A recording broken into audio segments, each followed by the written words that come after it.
بسم اللہ الرحمن الرحیم عن ابی امامۃ الباہلی رضی اللہ تعالی عنہ عن رسول اللہ صلی اللہ علیہ وسلم قال علیکم بقیام اللیل فإنہ دأب الصالحین قبلکم وقربۃ الی ربکم ومغفرۃ للسیئات ومنحات عن الإثم او کما قال النبی صلی اللہ علیہ وسلم اللہم صلی علی محمد وعلی آل محمد کما صلیت علی ابراہیم وعلی آل ابراہیم انک حمید مجید۔ ہمارے ذمہ داریوں میں سے ایک ذمہ داری دین کو خود سمجھنا اور اس پر عمل کرنا ہے۔ اس کا نام ہے بندگی۔ پھر اسی دین کو دوسروں تک پہنچانا ہے، اس کا نام ہے دعوت بندگی۔ اور پھر اسی دین کو اپنے سرکل آف انفلوئنس یعنی جہاں تک ہم سے ہو سکے وہاں بالفعل نافذ کرنا ہے، اور جہاں ہمارا سرکل آف انفلوئنس نہ ہو وہاں قیام کی جدوجہد کرنا ہے، جس کو کہتے ہیں اقامت دین۔ گویا کہ ہم نے دین پر عمل بھی کرنا ہے، دین کو پھیلانا بھی ہے اور دین کو قائم بھی کرنا ہے۔ یہ کام ایک مشکل کام ہے۔ جو چیزیں، جو ذرائع داعی کو اس کام کے لیے قوت بخشتی ہے، ان میں سے ایک ہے تہجد کا قیام۔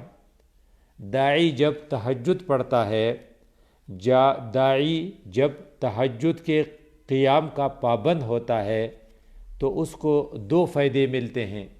سورۃ مزمل میں اس کی طرف اس طرح اشارہ ہے ہیا اشد وطئا، کیونکہ یہ رات کا قیام، یہ تہجد کی نماز اپنی نفس کو کنٹرول کرنے کے لیے ایک بہترین اور زیادہ کنٹرول کرنے والا ذریعہ ہے۔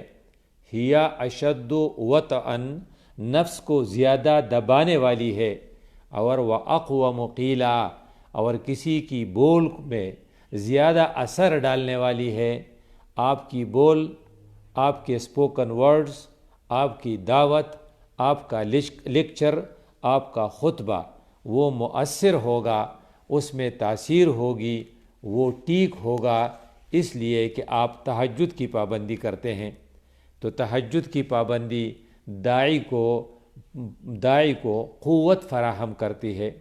اس لیے اگر ہم نے اس کام کو یعنی دین کے دعوت اور اقامت دین کے جدوجہد کو کامیاب کرنا ہے تو ہمیں اس قوت بخشنے والے ذریعہ یعنی تہجد کی پابندی کرنی ہوگی۔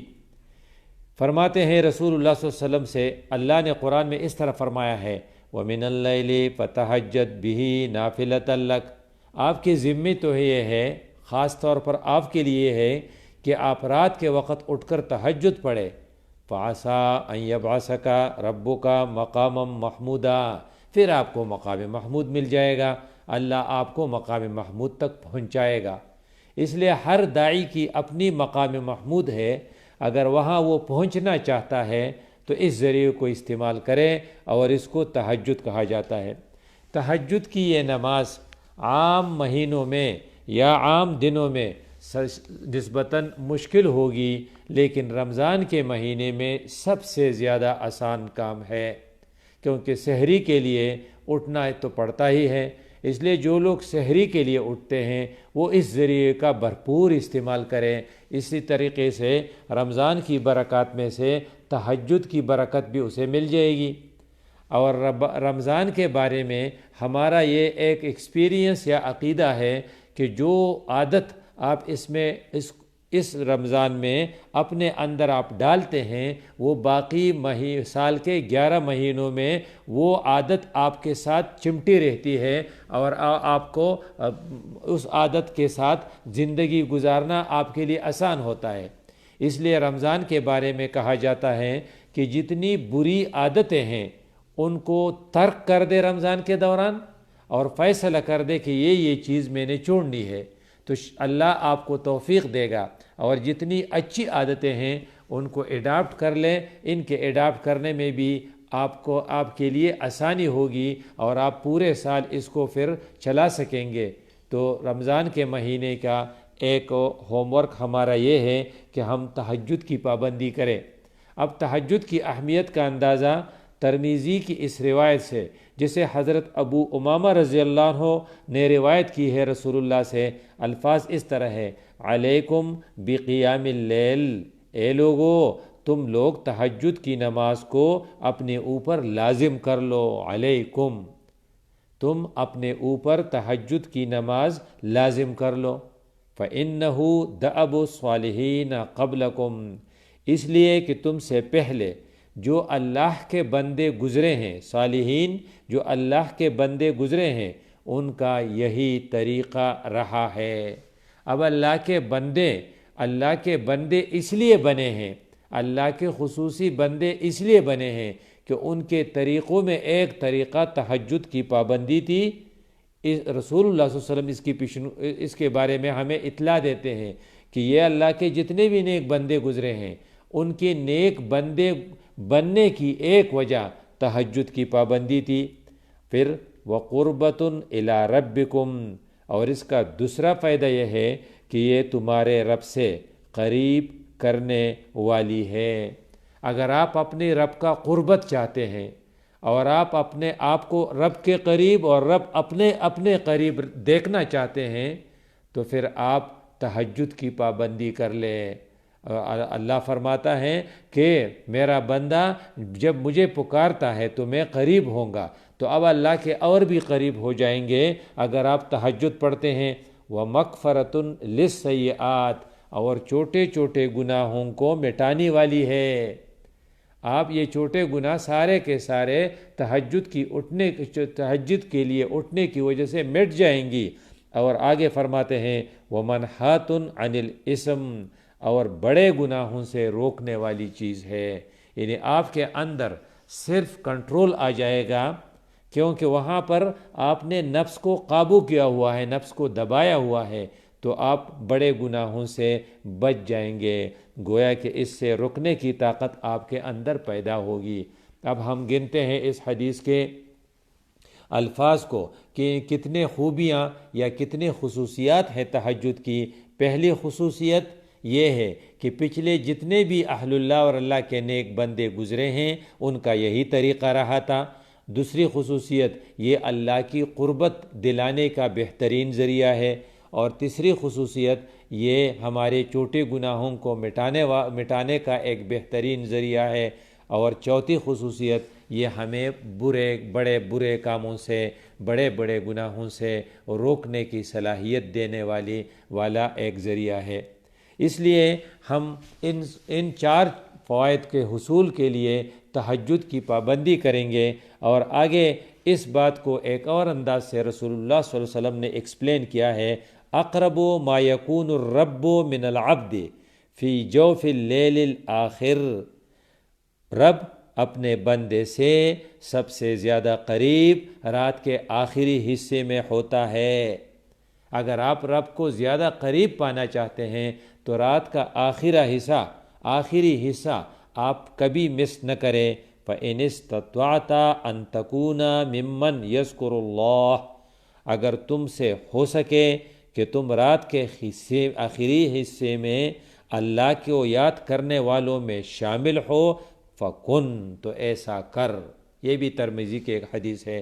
رسول اللہ صلی اللہ علیہ وسلم نے ہمیں ایک حقیقت سمجھائی ہے کہ رات کے آخری حصے میں رب بہت قریب ہوتا ہے، اور اگر آپ چاہتے ہیں کہ اس وقت اللہ کو یاد کریں تو آپ ایسا کر سکتے ہیں، تو ضرور کر لیں۔ تو رمضان کے مہینے میں یہ نسبتاً ایک آسان کام ہے، اس لیے یہ ہم سے چھوٹ نہ جائے۔ فرماتے ہیں رات کے آخری حصے میں جب آدمی اٹھ کر خدا کے حضور کھڑا ہوتا ہے تو چونک کے پورے نشاط اور دل کی آمادگی کے ساتھ نماز پڑھتا ہے، اس لیے ظاہر بات ہے کہ اس کیفیت کے ساتھ پڑھی جانے والی نماز بندے کو اللہ سے قریب کرنے والی شے ہے۔ نیز دوسرے حدیثوں سے معلوم ہوتا ہے کہ رات کی آخری گھڑی میں اللہ کی رحمت بندوں کی طرف بہت زیادہ متوجہ ہوتی ہے، اس لیے خدا کو اپنے سے قریب کرنے کے لیے اور اپنے آپ کو خدا سے قریب ہونے کے لیے، قریب کرنے کے لیے یہ وقت سب سے زیادہ موزون ہے۔ اور ایک اور انداز سے رسول اللہ صلی اللہ علیہ وسلم نے ہمیں سمجھایا ہے، جسے ابن ماجہ نے روایت کی ہے کہ استعینوا بطعام السحر علی صیام النہار، دن میں روزہ رکھنے پر سحری سے مدد لو، وبقلولۃ النہار علی قیام اللیل، اور تہجد کی نماز پڑھنے پر دن کے قیلولہ سے مدد لو۔ مطلب ہے کہ اگر آپ اس میں سنجیدہ ہے اور آپ کہتے ہیں کہ میں تہجد کی نماز سے فائدہ اٹھانے والا بن جاؤں، تو آپ اپنی روٹین میں قیلولہ کی پابندی کر لیں، اور اگر آپ روزے کی مشکلات پر قابو پانا چاہتے ہیں اور اس کے مشکلات کو کم کرنا چاہتے ہیں تو آپ سحری کی پابندی کریں، یعنی سحری میں کچھ کھائے پئیں۔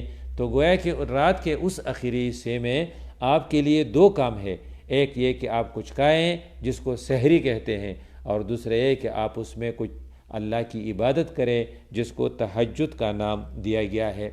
یہ کام اتنا اہم ہے کہ رسول اللہ صلی اللہ علیہ وسلم نے اس کے لیے ترغیب مختلف انداز میں دی ہے۔ ایک اور روایت ہے جسے ابن ماجہ، ابو داود اور امام نسائی تینوں نے روایت کی ہے، اور اس کے راوی حضرت ابو ہریرہ رضی اللہ عنہ ہیں کہ رسول اللہ صلی اللہ علیہ وسلم نے فرمایا رحم اللہ رجلا، اللہ اس شخص پر رحم کرے، قام من اللیل، جو رات کے آخری حصے میں بستر سے اٹھا، فصلی، تو پھر اس نے رات کی نماز پڑھی۔ اب یہ نماز اگر ہم پڑھتے ہیں تو گویا کہ اللہ کے رسول کے دعا کے مستحق ہو جاتے ہیں، کیونکہ اس شخص کے لیے اللہ کے رسول نے دعا کی ہے کہ یہ خود اٹھ کر نماز پڑھتا ہے لیکن اس پہ صبر نہیں کرتا، وَأَيْقَظَ امْرَأَتَهُ، اور اپنی اہلیہ، اپنی بیوی، اپنے گھر والی کو بھی اٹھاتا ہے، فَإِنْ أَبَتْ، اگر وہ سستی کرتی ہے اور نہیں اٹھتی، نَزَحَ فِي وَجْهِهَا الْمَاء، تو اس کے چہرے پر پانی کے چینٹے پھینکتا ہے۔ اب اسی طریقے سے وہ اس کو جگاتا ہے۔ وَرَحِمَ اللَّهُ امْرَأَةً، اور اللہ اس عورت پر، اس خاتون پر، اس بیوی پر رحم کرے، قامت من اللیل، جو رات کے وقت آخری حصے میں اٹھتی ہے، فصلت، تو نماز پڑھتی ہے، وَأَيْقَظَتْ زَوْجَهَا، اور اپنی خاوند، اپنے شوہر کو بھی اٹھاتی ہے، فَإِنْ أَبَا، اگر وہ سستی کرتا ہے خواب نیند کی وجہ سے، نَزَحَتْ فِي وَجْهِهِ الْمَاء، تو اس کی نیند بگانے کے لیے اس کے چہرے پر پانی کے چینٹے پھینکتا ہے۔ تو یہ ایک بہترین ایکسرسائز ہے جو رسول اللہ صلی اللہ علیہ وسلم نے ہمیں سکھائی ہے۔ تو ہمارے آج کے درس حدیث کا خلاصہ یہ ہے کہ ہم اس قوت بخشنے والے ذریعے کو ضرور اڈاپٹ کریں، اور رمضان میں اس کو اڈاپٹ کرنا سب سے زیادہ آسان ہے۔ اقول قولی ھذا استغفر اللہ لی ولکم ولسائر المسلمین۔